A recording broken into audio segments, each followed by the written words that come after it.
out to the ball game. Take me out with the crowd. Buy me something of that Cracker Jack. I don't care if I ever get back. Let's hear it. Good for the home team. If they don't win, it's a game. For it's 1, 2, 3, take around and be all in. Take me out to the ball game. Take me out with the crowd.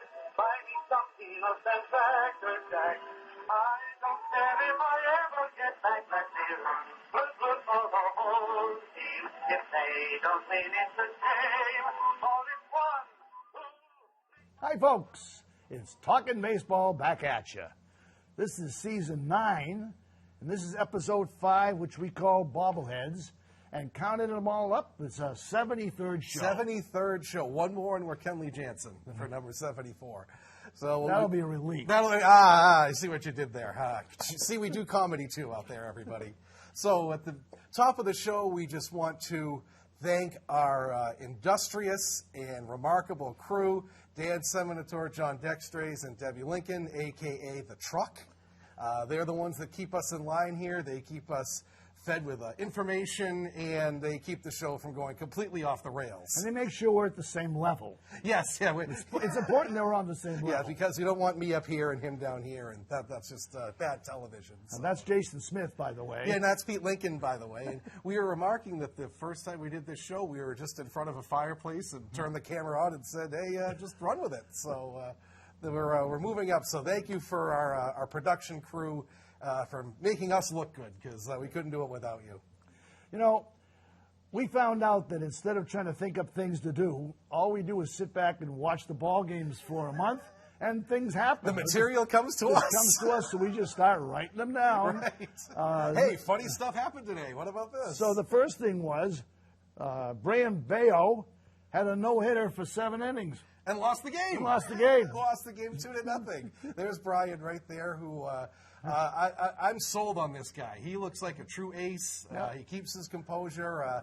He looks great for 5 innings and kind of struggles after except that. I just wish he would starve his gopher. Yeah, yes, yes. Giving up the gopher ball's an issue, but he's 22, 23.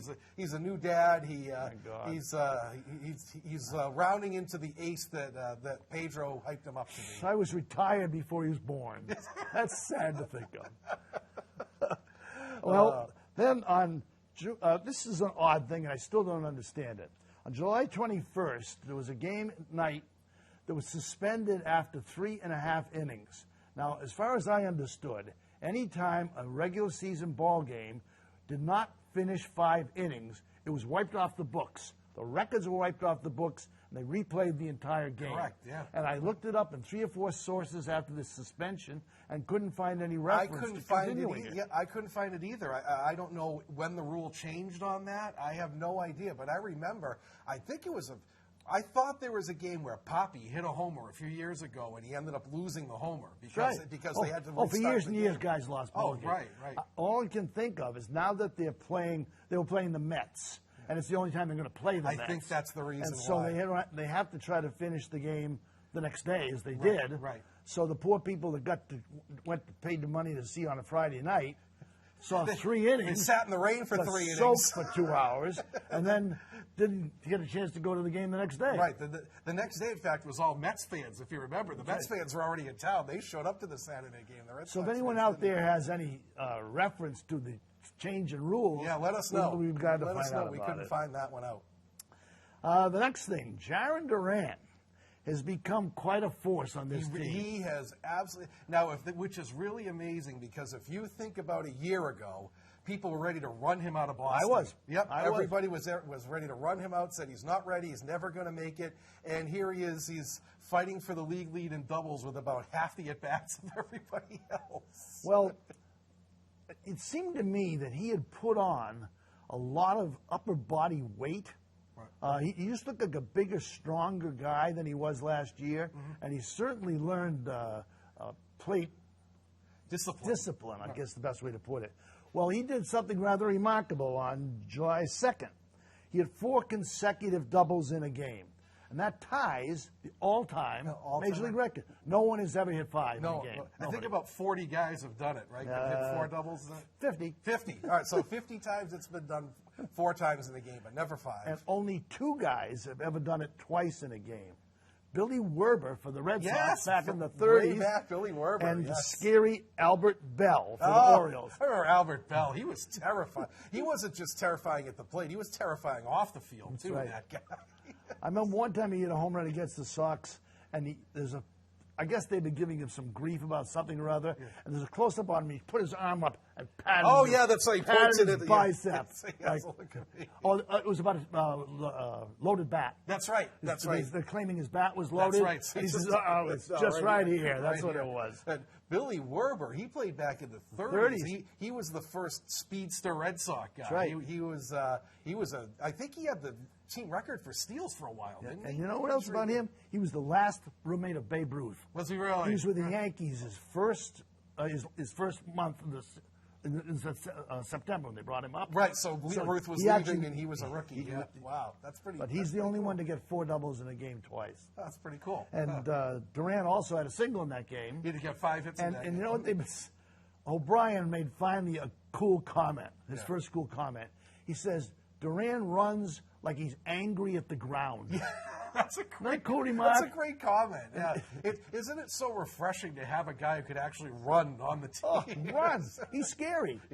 Yeah. I wish he learned to bunt a little more. God, drop a bunt down. He'd be on base every single time. And it's any misplay at all in the outfield. He takes a look out and he just goes into some weird overdrive. Yeah, he does. He kicks it into another gear. He hits 88 miles an hour and goes off into the future. He's the opposite of Jackie Bradley, who would be right there with the ball. Right where the ball is. Duran just catches up to it. It's a totally different approach to playing center field. But he's blossomed, and credit to the Sox for sticking by him and not giving up on him. And he's become as exciting a player as the Sox have had in quite a while. Absolutely. So start playing him against lefties too, Cora. Don't platoon him. Well, how's he going to learn otherwise? Yeah, exactly. Just let him hit lefties. Next, there was a multiple player no-hitter. Right. For the 20th time on July 8th. Right. 3 pitches for the Tigers of all teams. Right. No-hit the Blue Jays. Right. That's just. I think I said there was a 20th time. Yes. Let's see. There was a. Oh, here we go. On July 8th, it was on July. Yeah. Manning, Foley, and Lance. Oh, yeah, that's right. Yeah. No hit the Blue Jays. There's been 20 combined no-hitters. I'm not going to go through them all, but one of the famous ones was a guy came back from a two-month foot injury and with 6 2/3 coming back to no-hit him. All right, Manning. Yes. Yeah. Yes, remember Manning. Yep. Then the time there was a World Series no-hitter. The Astros beat the Phillies, only combined no-hitter in World Series history. That's right. There was one game where the Astros no-hit the Yankees and used 6 pitchers. I remember and that. And the last 2 pitchers were their top relief pitchers. I remember and that. they were ahead 8-0. Yeah. The Yankees were they're all upset about it. That wasn't cricket. Yeah. Why should you try to beat us? Yeah. Oh, yeah. Well, God forbid, you're up by 8 runs and you want to win the game. I mean, come on, you can't have that with the Yankees. And one nobody thinks of, but the most famous one of all was between Babe Ruth and Ernie Shore. That's right. Babe Ruth walked the first guy and had a little bit of a beef with the umpire. He punched the umpire. Got ejected from the game. Got thrown out, and Ernie Shore came in, picked the guy off first base, and went 26 straight batters without allowing a hit. For a long time, they called it a perfect game, but then the purists came in the 70s. Yeah, the purists. And they scrapped all the... Said, that's not a perfect So that's the most famous combined no-hitter there was. It's like when Matt Young lost his no-hitter because he gave up a run. The purists came in and said, no, that doesn't count. So that was fun. And we also had a perfect game, even rarer than a combined just as rare as a combined no-hitter.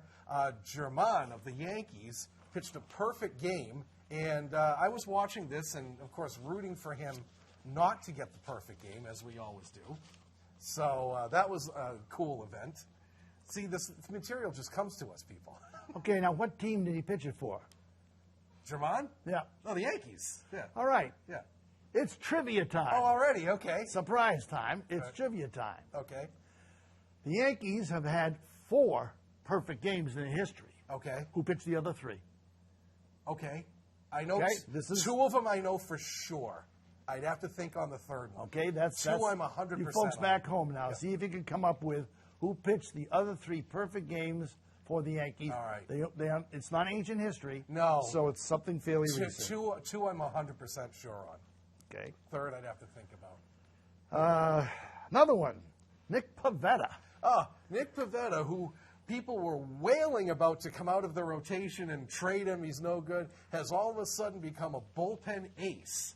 Now, for those of you not familiar with the sort of current construction of pitching staffs, this sort of started with the Rays, is that they have an opener, a guy that will come in for an inning or maybe 2 innings, and then hand the ball off to a long bulk reliever, as they call it, Yep. who will pitch 3, 4, maybe 5 innings and get them through most of the rest of the game. Well, Pivetta, ever since taking on this bulk role, has turned into a Cy Young candidate. His numbers are scary ever since he's taken on this bulk role. So on July 17th, he came in and pitched 6 innings of no-hit relief and struck out 13 men. That best game he's ever pitched. And it's the all-time Red Sox relief strikeout record. Right. He beat Diego Segui. Diego Segui had the Diego record. Segui Oh, wow. had the record. Wow. 13 Ks. Now, I looked this one up. There's only 4 relief pitchers who have ever struck out more than 13 in a relief job. Yeah, I know one of them because I was Okay? watching it. Number 1, Randy Yes, Johnson. I was watching that game. Struck out 16 in a game where he replaced Kurt Schilling. Right. Yep. And that was when they were in the pennant race and they were just throwing Johnson out there every game and they just had him pitch. I think it was 6 or 7 innings, wasn't it? After Schilling came out of the game. Yep, Struck out 7 16. innings. Yep. So it was actually an inning more than Pivetta Right, had pitched. right. Number 2 is Walter Johnson, who struck out 15 in 11 and a third innings. Now, that's a big relief job. Remember when they used to have extra innings? Yeah, I They had remember that. extra- I remember back that. in his day, they had extra inning ball games. Right. And that game probably went 22 games or something. Can you imagine 11 innings in relief? Can you imagine that? 11 to the third innings. The third, Denny McClain, who was Oh. most famous for the last guy to win 30 Yeah, games. Denny McClain. Yeah. He struck out 14 in 6 2/3 against the Sox. Did he really? Yes. I wonder why he came in relief. That's kind of weird. Who I'll knows? have to look that game up. And the last one was the infamous Rube Marquard, Oh, yeah. who struck Rube. out 14 in 8 innings. Good old Rube. But yeah. one thing about Pivetta's job, he's the only one who in all those innings allowed no hits. No hits. All the rest gave up hits. Yep. So he came in Pivetta was 6 amazing. innings, struck out 15 freaking guys. Yeah, that's amazing. And it was against the A's, who were just clueless. Oh, against them. the A's are having a rough year, but it's still big league hitters. I mean, the A's are they took a series from the Sox, so you never know what's going to happen. But yeah, Pivetta has taken that role and just run with it.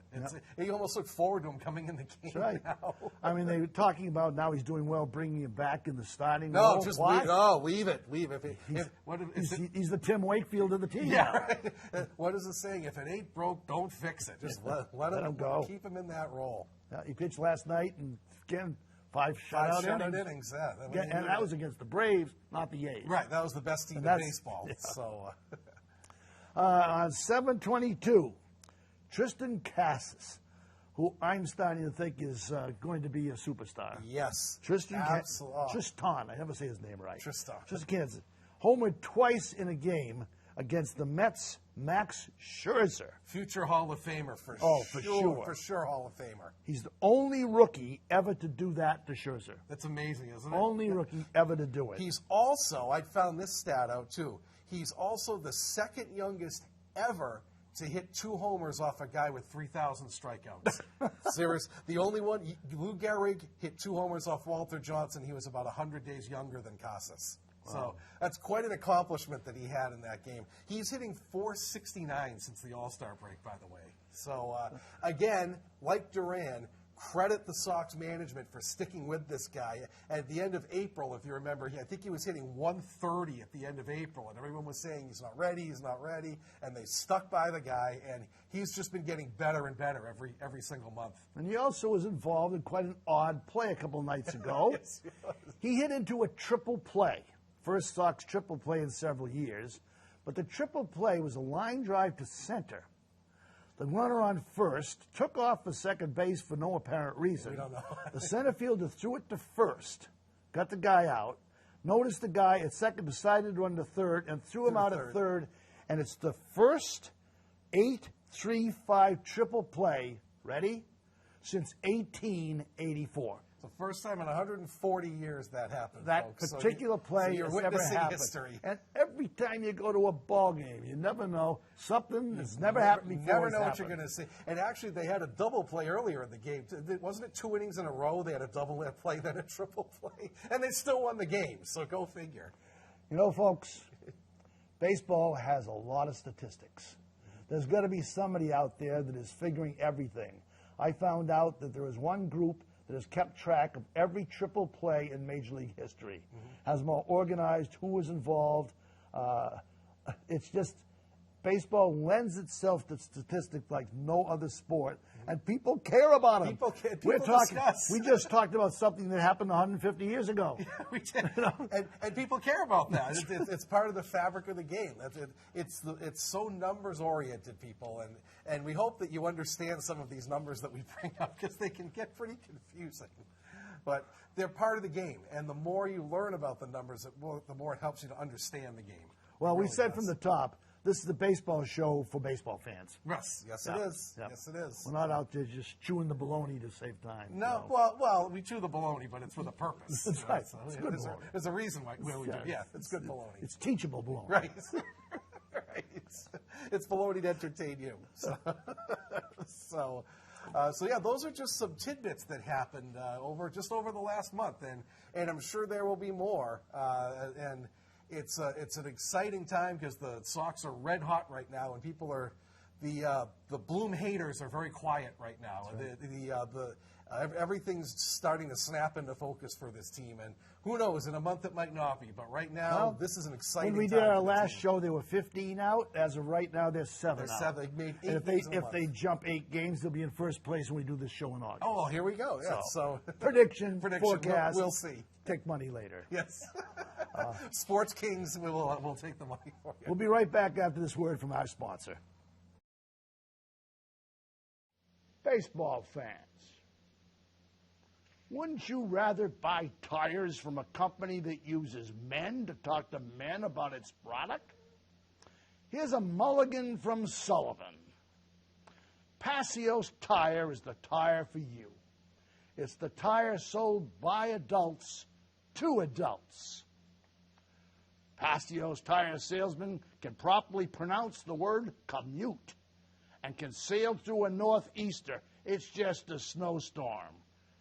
You real baseball fans don't drive in the winter anyway. You're in the South for spring training. Come on, face it, folks. Route 128 was a parking lot for 1 week in 1978. Unless you're over 60, you don't even remember it. Besides, there isn't any Route 128 anymore. It's Route 95 and 93 where you go north to go south. Why buy tires from a company that employs unintelligible and illegal child labor? Switch to Passios Tire today. We're there to get you here. We put the R back in tire. And we're back. Well, one of the big things that happened during our last break was the All-Star game. The All-Star game. Yes. So the All-Star game where the idea is to show the best players, which doesn't always happen, but it generally happens. It's funny. People complain about the fans voting for the All-Star game, and you know what my thought on that is? Guess what? It's an exhibition game for the fans. Let them see who the heck they want to. I mean, what the heck? Okay, so you want to see, you want to see Jonah Heim from the Rangers rather than who the real best catcher is. So what? Who cares? Well, it's an exhibition. We'll get into details, but first I thought we should talk about the Home Run Derby. Oh, the Home Run Derby, okay, yes. The Home Run Derby. Now, this was added about 15, 20 years ago. The day before the All-Star game, the Monday of the break. Before the All-Star game, there is a Home Run Derby, which actually lasts over 3 hours when they're trying to cut time down. Right. So when I was in junior high, I joined the debate team. Right. And what that amounted was, you would pick a topic. Our topic was capital punishment, which back in the early age, golden age of me, was a hot topic. And what you would do is you go to another school, and they would be debating the same topic, and you would pick a card, and it would say you're either pro or con. Yeah. So you had to be able to be convincing about either side of an argument. On the spot. On the spot. You didn't pick ahead of time. And I remember they criticized or analyzed each person's presentation, and my presentation comment was, he looked us right in the eye. So I'm going to look you right in the eye while we have our conversation here. Now, we have 2 sheets. All right. One pro. One is pro and one is con. Which would you like to I'll take? take the con. You'll take the con. I'll be negative here. Okay. All right. See, this is live television, ladies and We gentlemen. don't even, we haven't practiced. We have no script. I don't know what script. this is going to say. Okay. All right. So would you like to go first? I'll with go pros? first, and All then right. you can cut it to pieces. Sounds all right. Sounds great. All right. This is pro reasons for having the home run all-star contest. Why we should have to watch guys hit 1,000 balls into the stands for no apparent reason.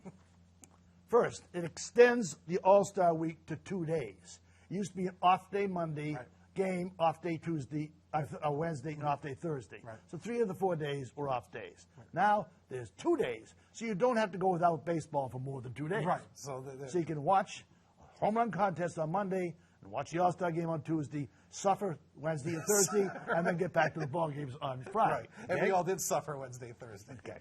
Second, it's an attraction for casual fans who don't know a damn thing about baseball, but they see these guys slug the ball 440 feet. Wow. Wow. That's so cool. That's so cool. That's Beavis and Butthead would love the home run contest. It does put a spotlight on individual players, which the game itself does not. You spend a lot of time talking about a particular player and get to see something about him, see what he looks like. Lots of times he's interviewed. So you get a feeling for the people that play this game, which you don't any other time. The thing I like best is the camaraderie between the players. You see the folks, baseball is a business. Yes, it is. We've said 100 times. And the only people that care about the location are the people from that location. Right. So we are from Boston. We care about Boston. Kike just went and got 2 hits for the Dodgers after being a Red Sox 2 days ago. Right. And you know what? He's happy he got 2 hits for the Dodgers. Yes, right. And so if we miss Kike, tough on us. Yes, right. And you get to see how these people are all part of a big business, and they just split off into different places. Right. And they're great if they win because they get a few extra bucks. Yeah. But basically, they're all friends. They are. And you see them all the time when they. That's I think one of your things. When they get on base, they talk to each other. Oh, yeah, of course. Oh, yeah. A couple of times they congratulate each other, put their arms around each other. Oh, yeah. I know this isn't competition that really matters, Right. but still, they're all part of the business. They're all part of the big picture. And the other thing that you never see at all is you see the family. Yeah. So the players have their kids and their wives out there, and you see how these people aren't just They're not big, baseball 24/7. No, They and have they're home not lives. just big muscular guys. They're human beings Right. that are providing a living for their families. Exactly. And that's kind of nice to see. And the guys carrying their kids around. Yeah, sure. And a couple of times their kids have become ball players themselves. Oh, right, sure. Oh, yeah, I absolutely. can remember Guerrero's son. Yep, absolutely. I remember Prince Fielder back in the day too. Yeah, right. Was a big presence. And it's pretty. I agree with you on that. I think and this is why we say we never begrudge players for taking the money. It's a job, people. Right. It's an employment. That's what they do.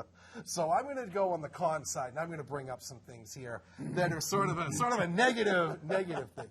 So the first negative right here is now baseball has gone out of its way to avoid the 3 true outcomes, which is home run, walk, and strikeout. Well, this encourages the 3 true outcome, and it makes a spectacle of it. Home runs are everything. Well, as we've seen this year, home runs are not everything. But this sort of runs counter to MLB's idea of trying to make the game more exciting and more than just big guys slogging their way around the bases. So that's number 1. Number 2, and I didn't know this. I thought this was interesting. Fans have to pay for both days. Yep. If you want to pay to go to the All-Star game, you also have to pay to go to the Home Run Derby. It's wrapped into your ticket price.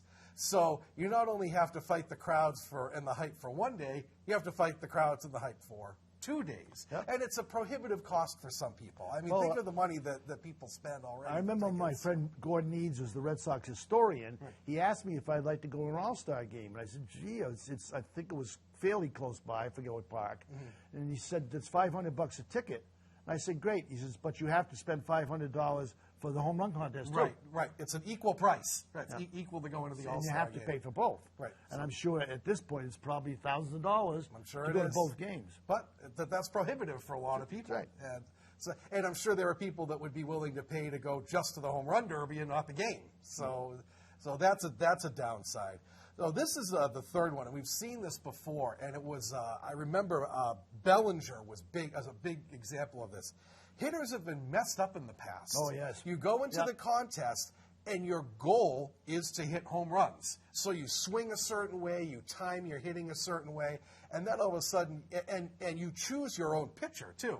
You have your own pitcher come with you. It's usually a coach from your team. A couple guys had their dads. Right, yeah, right. But it's usually a coach or something, and they just feed you meatballs right down the middle. Now all of a sudden you have to go back and you're facing Strider, who's throwing a wipeout curve or slider at you at 80 miles an hour, and it's a big adjustment. And players in general are creatures of habit, and anytime you break that habit, it takes time to get back. And I remember Bellinger was in the home run contest, and he went into about a 6-week slump after that. He hit about 150 for the next month or so afterwards. So yes, it messes guys up for the real games. Now, number 4, this is a big one here, too. And this ties into number 5, actually. Many of the best sluggers pass on the contest. Ohtani wasn't in it. Ohtani was not in it this year. The top home run hitter. And that happens all the time. The top sluggers just say no for whatever reason. They don't want to try. And what happened? And the guys in the home run derby are not necessarily all-stars. That's right. So a lot of guys, if they're not an all-star, they don't want to make the trip out there just for the home run contest. They have, like we said, they have families, they have lives, they want some downtime. And so it doesn't always attract the best sluggers. I mean, Mookie was in it this year. Now, Mookie's a great player, but you don't think of him as a home run slugger kind of guy. He was second in the National League. He was second in the NL. But it doesn't always get the best home run hitters. I thought he looked embarrassed. Yeah, he did. Yes, he did. All these other big, muscular guys, and here's Mookie. And what you mentioned before, it went 3 hours. Yeah. It went longer than a game did. So for a sport trying to shorten the game and keep attention spans, it actually went longer than a regular game. So those are just some pros and cons of the home run contest, and it's here to stay, folks. It's not going anywhere. I mean, ESPN builds it into their program, and they have Poppy and Aaron announcing, and it's a big spectacle. And it's just sort of become part of the All-Star weekend. Yeah. Well, I maybe should say something about how the All-Star game got started in the first place. Yeah, that's a good point. In 1933, there was the Chicago World's Fair. Right. And they came to the newspaper and asked them if they could think of some kind of sports event to spice up the World's Fair. And a guy named Arch Ward, who was the editor of the Chicago Tribune, said, let's have an All-Star game. And the way it worked was this. They put out ballots in 55 national newspapers, and fans voted for the starters. The attendance at that game was 49,000 people, 47,000 the last one. Right, just as many And they people. raised $45,000 for charity, which went to needy and disabled ball players. So it was intended to be a one-shot deal for that. For charity. For charity, for charity. Right. Babe Ruth hit the first home run in an All-Star game. Isn't that cool? The AL won. There were 36 players in the game, 18 on each team. 20 of the 36 are in the Hall of Fame. Wow, that's amazing. Imagine that. Over half the guys were, wow. That's the only Red Sox in the game was Rick Ferrell, who was the catcher. Rick Ferrell, yes. AL had 4 pitchers, National League had 5. John McGraw of the Giants was the manager of the National League, and Connie Mack was the manager. McGraw versus Mack. Okay, now, quick question. If 2023 was the 93rd All-Star game 90 years ago, how did that happen? Well, there were a couple of years where there were 2 games, and then there was a few where there were none. Yeah. Well, that's 94 strike. Obviously, there was no All-Star game, and then I think they missed a couple from the war too, right? Didn't they cut them out during the war years? Pretty close. Yeah. From 59 to 62, there were 2 games Right, each. right. The 61 game was in Boston, Right. and it was called because of rain. Right. Not suspended. Right, not suspended, right? And in 45, there was no game because of the war. Right. And the strike in 94. Right, yeah. So there wasn't any. Yeah. So there's some All-Star Game history for you there, everyone. So in this last game, the National League finally won after 9 years After off. 9 years off, right?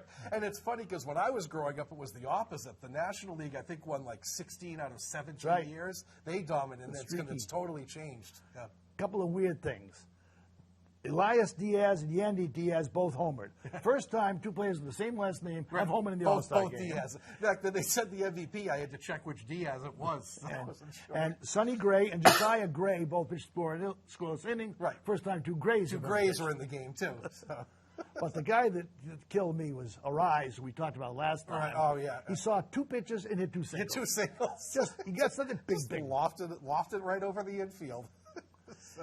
Now, some of the things they did, we can talk about this. Yeah. They mic'd up a lot of the players. Yeah, you know. And so while the guy was actually pitching, Josh Hader was pitching. he was and they were talking to right. an announcer. Yeah. And see, you know, I have no problem with if you want to do interviews with guys in the dugout, things like that. I think asking a pitcher to be mic'd up when he's on the mound is a little much. And I get that it's an exhibition. I totally understand that. But I think that's going a little bit overboard, if you ask me. I have no problem with other things, but I think that was a little much. Yeah. That's Well, just the me. game per se means nothing. Right, it's an right. So many players came into the game and weren't even mentioned. Yeah. When we talk about them. I think somebody. Well, Jansen came in and faced 1 batter, and he was. But they totally did say done. Jansen. They did say Jansen. Sometimes when the guys, defensive players come in, or a couple pitch hitters, I don't think they even mentioned. Since we're a little running on time here, the only other thing is I hate the uniforms they have now. Yeah. As of 2021, they stopped using the home team's Which I liked. uniforms. I thought that was cool. Now It's I like thought the gray National and white. They looked like prisoners. or like a Civil War picture Oh, that was gray and white. They all look like rebels. That's Right, yeah, right. Yeah. No, I liked when they had the team uniform. I thought that was cool. I wish they'd go back. But as we say, it's a business. So it sells jerseys. So that's what it's all about. It's all about money, people. It's a business. That's a big reason. That's the All-Star Game, sort of in a nutshell, and why they have it, and why they make such a big deal about it every year. And like you said, a lot of it is for the casual fans, people who don't watch a lot of baseball, and they want to see the big names on the big network from the big teams, and it serves its purpose for that. So I have no problem with it. So it's time for Fenway Memories.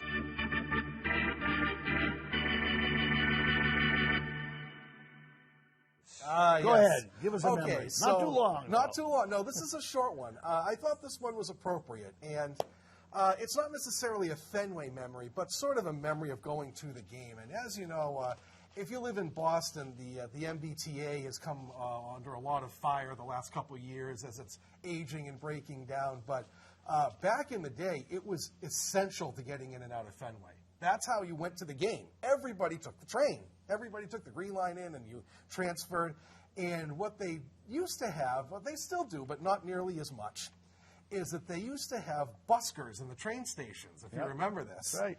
And, one time at Fenway, I think twice actually, we came across a very famous busker. And I thought this was appropriate to bring up.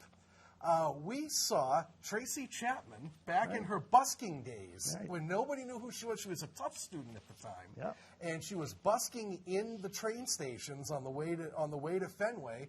And I thought that was appropriate because if you're a current music fan, Luke Combs has covered Fast Car and is currently #1 with his cover of her song Fast Car. And you could tell right from the start that she was going places. Remember, she had a crowd gathered around her, and what's your name? And and you could hear her clear down the subway steps. But that's a memory for me. Is again, it doesn't necessarily have to be a Fenway. It's sort of the experience of going to a game, and like you said, you never know what's going to happen at a game. Yeah. You may go to a game and taking the subway to the game, you run into the next Tracy Chapman or the next big superstar or big song. And then, so that was my Fenway memory. Remember, she had that sort of striking appearance then. She sort of had a short haircut, and it was she really caught your attention then. But you knew she was going places when we saw her busk then. So that's my memory. My memory is something I think they've only done once. In 2014, they had what they call fans on the field. Oh, right, All the people before the game started lined the field all the way around. Right. And then the team came out and went around and had their picture taken or shook hands with all the fans. Yes, I remember that. And there's a picture of me with Farrell, the manager. There's a picture of Deb with Brock Holt. There's a picture of Deb with the rookie Xander Bogaerts. The rookie, yes, Bogaerts was a rookie that year. Yes, that's Brock Holt Holt there. Right there. And there's Xander, that's his rookie year. in his rookie year, Yes. and I didn't know who he was at the time. Yeah. And I think, wasn't he still number 72 at that point in his rookie year might before have he been. changed to 2? Might Yeah, have he was a lot less rich then than he is now. But that was fun, and they haven't done it since. But Yeah, I wonder why that was a one-year deal. You'd think that would be. I mean, of course, none of the stars came out. You know, Poppy wasn't going to come out. Or only a couple of them. It was Poppy only wasn't some there. of the fringe guys, but still. Yeah, I wonder why they don't do that. That's really, Well, you know, maybe liability they or cut something. they cut back Autograph Alley to nothing. That's too, true. So Yeah, I guess they're just less fan concerned. I that's guess so. Just get them in the park, I guess. So. all. Okay, we had the trivia question. Okay. The Yankees have had 4 perfect games pitched for them. One was just pitched by Herman. Who pitched the other 3? All right. I know. I thought about this, and I know all 3 of them. So the first one, way back, was Von Larson Good for you. in the World Series, the only World Series perfect game ever. And then the other 2, one was, I was watching this one. David Cohn did it. I was right. watching this game happen. And I remember he threw the last pitch and he put his hands over his head with that stunned expression on his face. Right. I love David Cohn. I think he's a great pitcher. And I like his commentary on ESPN. And the Sox had him for 1 year, remember? Yep. And the third one, another guy the Sox had for 1 year, David Wells, Boomer. And if you read Boomer's autobiography, He was raised by bikies. he was raised by he was raised by bikies, and he may or may not have had a couple alcoholic beverages in him at the time he pitched his perfect game. but Larson and Cohn and Boomer are the That's 3. it. That's Yes. it. So. There was one almost by There was Mike a- Messina. Mike Messina. Mike Messina went 8 2/3. Yep. And who did they bring in to pitch Carl it? Everett pitched Carl it, Everett. and he just blooped the little Blooped the single in the single, left. I and I remember was that. so happy. I was too. I remember that. It was 2001, I want to say. Does that sound right? I think it was Probably. 2001, and it was an ESPN Sunday night game. I remember that, and the announcers would say, "Oh, don't say it's a perfect game. Don't say anything." And so, yeah, Carl Everett pinch hit and got a single with 2 outs in the 9th. Oh, I was so happy about that. So those are our our trivia trivia. answer. So- And we'll be right back after this brief word from our sponsor. Hey, y'all. Sully's back from Revere. How y'all doing? I'm a little stripped down today. I got a plea for you. I missed last month because, I had a little issue with the legal system, if you know what I mean. So I'm sitting here on parole in my house. So I have to tell you, politics is right around the corner. It's getting later in the year. We got elections coming up. So as someone who is on parole, I am asking you, support the Green Party. And here is why, okay? I'm sitting at my home on parole. I got no carbon footprint going. I am a classic Green Party supporter right here. You know what I mean? No carbon footprint. I don't go to Fenway. I don't clog up the subway. I don't clog up the park. I sit home in my AC. I got my own snacks. And you know what? It's the Green Party. So you know what I mean? A little, that kind of green going there too is, throwing my support there. So listen, if you are like me and you want to support the Green Party, stay the heck home. Watch the games. Use your freedom of speech to swear at the manager and the players and all that stuff. They don't let you do that at Fenway. Crank your motley crew up as loud as you want, as long as the neighbors don't care, which they do, but hey, hell with them. They don't like motley crew. They can live somewhere else. So, Anyway, with politics coming, check that box next to the Green Party. If you're on parole like me, it's a natural connection right there. All right? I'll be back next month with maybe a new product if I don't get indicted before then. But hey, see you there. Sully signing off. And we're back. And we're back. So I thought I'd mention one thing here based on around the trivia thing that for those of you who are trivia minded out there, I won't get into it too much. Go online and check out Immaculate Grid. This is the newest trivia thing that is sweeping baseball and all the other sports, actually. It's a grid, and you have 3 teams across the top and 3 teams down the side, and you have to pick a player that played for both those teams. Can't do it. So say you have a Red Sox and a Yankees column, you can say Babe Ruth. Here's the twist. You have to pick the most obscure player to fit the category. You want a low score. So Babe Ruth will get you correct, but it's probably pretty popular. You can do what I did and pick Darnell McDonald and get 0.2% to help your low score. So check it out online. Immaculate Grid. Go check it out. It'll really rack your brain. You'll think of all those baseball cards you had when you were growing up. I can't do it. I can't do it. You have to have someone with a more encyclopedic mind than mine. So give it a shot. So the title of this show is Bobbleheads. Bobbleheads. Bobbleheads. Bobbleheads is a phenomenon. And it's not a fad like the hula hoop or Beanie Babies or Cabbage Patch Kids because it's lasted and lasted and lasted. I looked it up. The Germans made what they call knotters 150 years ago. Yeah. And all it is a doll with its head on a spring. That's all it is. it. That's all it is. Doll with a head on its spring. So baseball has absorbed this to be a promotion now. Because it's a business. And in Fenway, you can look up who's going to be the bobblehead nights, and our family always tries to go that night and get the bobbleheads. Yes. And when you go through the gate and they pass out these free bobbleheads, there's 2 or 3 people with bags waiting to buy them from you for $10. $10. And they'll go on eBay and sell them for 30 or 40. Yeah. Was a bit for Let's Go Mets had a ad for the team the year they won the World Series, and I found just a little 25-second clip of that ad Joe Piscopo. with Joe Piscopo dealing with bobblehead people. Right. Check this out. Hello again, everybody. Joe Piscopo, Shea Stadium. The big story. Mets 86. Exciting, thrilling, awesome. Let's take a look.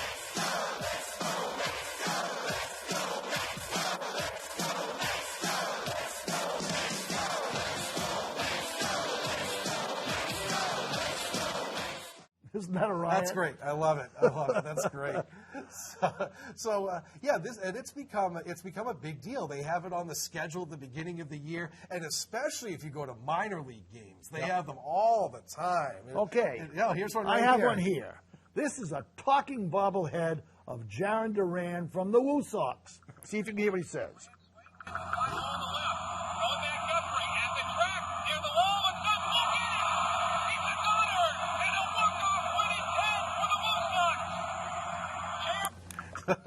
A talking bobblehead to celebrate Jaron Duran. It's gone past players too. If you remember watching this, Jerry and Don had their own bobbleheads right in front of them on the desk. Well, actually, I had Dan come over to my house because I didn't want to bring 1,000 bobbleheads here, and he did a segment on my collection. Not my whole collection, just the ones I thought were most interesting. So we'll switch over to Hemlock Drive for a segment now on my mania of collecting bobbleheads. Hi, folks. Since we're talking about bobbleheads, I thought you might enjoy seeing some of my extravagant collection of same. I've been collecting bobbleheads for years and years and years. We actually planned to go to ball games when they passed these out for free. I have bought a few of them, but I try to buy ones that I think are a little stranger than others. And here's the first one, at least in terms of age, of all the bobbleheads I have. This was put out maybe 30, 40 years ago when Major League Baseball decided to issue a cherubic little fellow for each team. All 30 were the same, and they say in the front, Red Sox, and I still have the original box, what's left of it, and it wasn't for a while after they started making specific characters and specific things for bobbleheads, but this is my #1 oldest bobblehead right here. Now, just to give you some idea on how people collect bobbleheads, this is the one non-Red Sox I have here, and we went to a game in Detroit about 10 years ago, and we went to a series, and first game we went to was a very sparse crowd, and we walked up the street to the second game, and there was a mob at the gate. I said, oh, brother, this game's going to be packed. It turned out that they were giving away iRod bobbleheads, and people were picking up bobbleheads and going home just to collect this bobblehead so they could get it and then probably sell it on eBay for $30 or $40.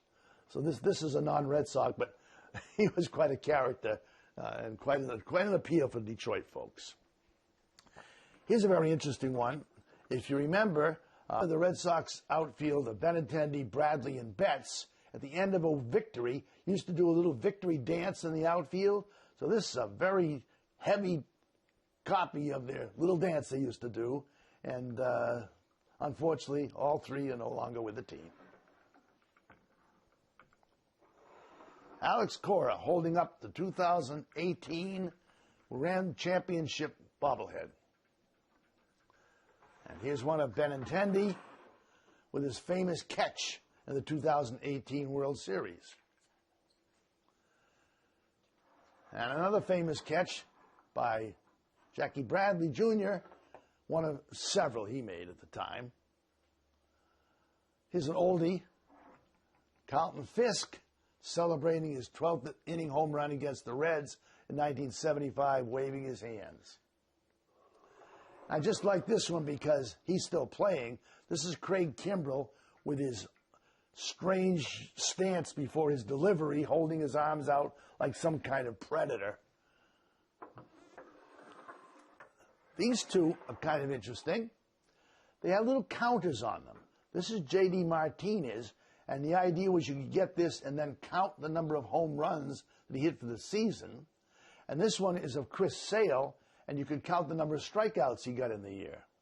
So you can actually keep playing with them as the season went along.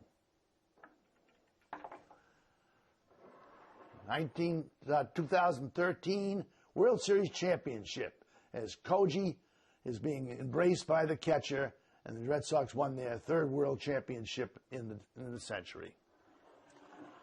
Now this one is actually a triptych. You bought these separately, but the idea is two players are throwing water on the other one. So here's a pail, and the water splashing as this guy is getting doused. Now the cute ones.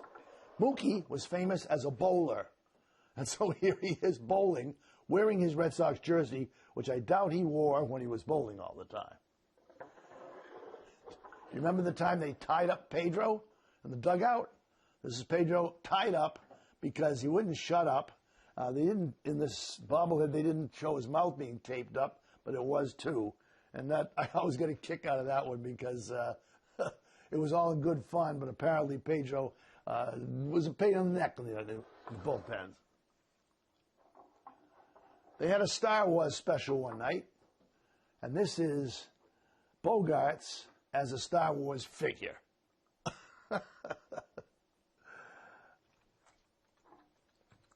If you remember, for a couple of years, after a home run, they would put the player in a cart, a shopping cart, and wheel him along. This is J.D. being wheeled along happily. Unfortunately, they've done away with that tradition. They have some kind of barbell or something they have instead.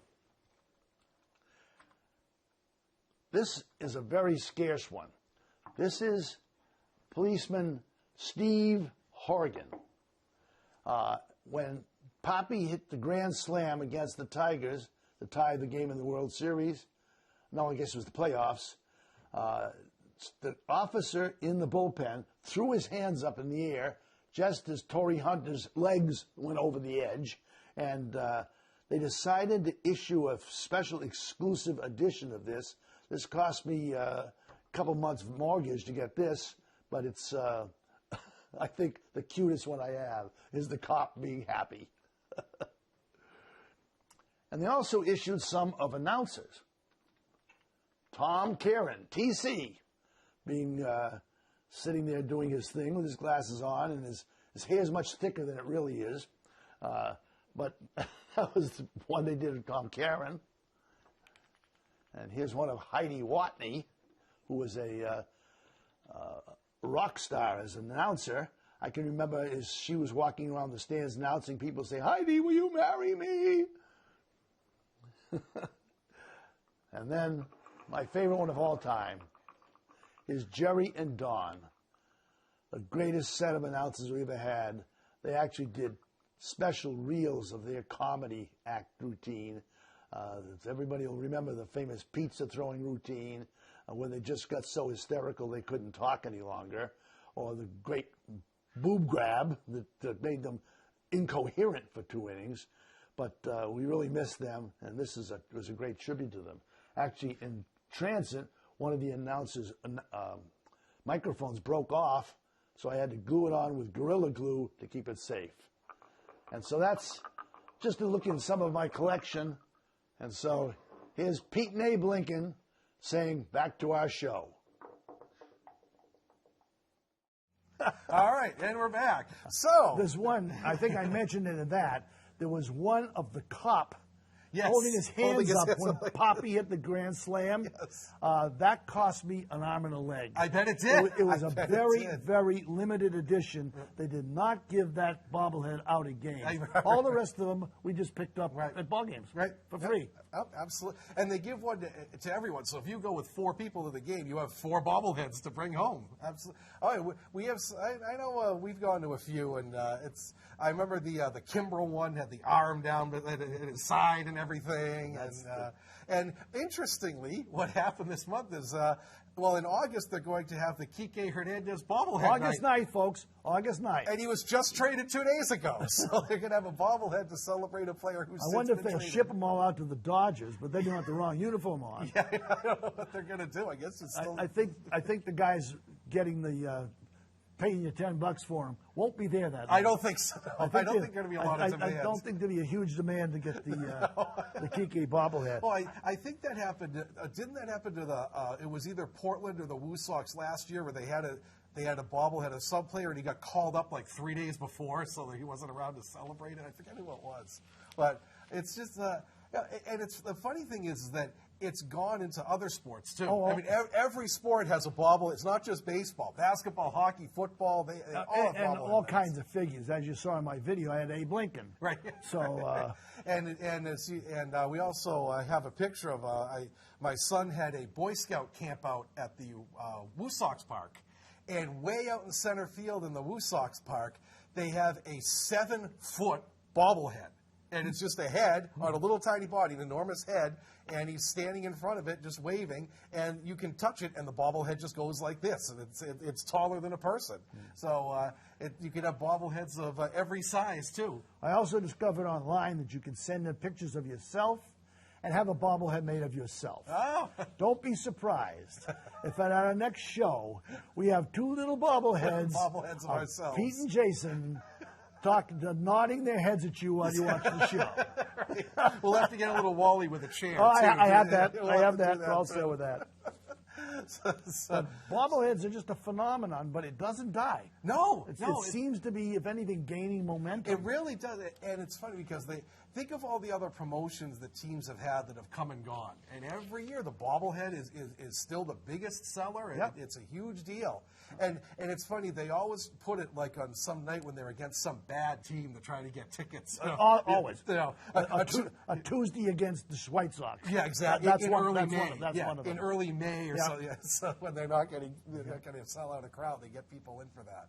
So, and if you have any bobbleheads at home you want to share with us, send them to us. Send or us if you're an looking email. for them, go out on eBay and that's go tons through of the them. thousands of them Yes, out there. yeah, the tons of them. So Well, a few minutes left. I think Jason might like to say something about the new Hall of Famers. Yes.